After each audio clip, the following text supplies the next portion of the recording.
នេះគឺជាសង្គ្រាមឆ្នាំថ្មីឆ្នាំ2025មកគាត់នៅការរៀបចំប៉ុណ្ណោះអត់ទាន់បានដល់ពេលវេលាទេដោយសារថ្ងៃស្អែកនេះថ្ងៃទី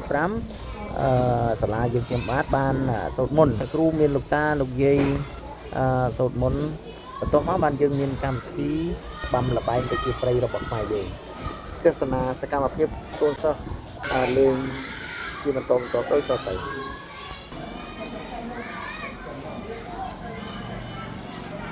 ថ្ងៃទី5ខែ4បាទកម្មវិធីចាប់ផ្ដើមប្រព្រឹត្តឡើងនៅពេលព្រឹកសូត្រមន្តកម្មវិធីទី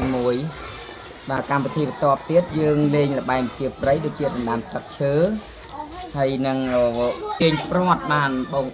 រួមនឹងល្បែងចុងក្រោយគឺវាយក្អមដើម្បីបញ្ចប់អូយមានកូនចៅដែរសប្បាយរីករាយមែនហើឲ្យកូនចេះលេងពីល្បែងជាប្រៃខ្មែរ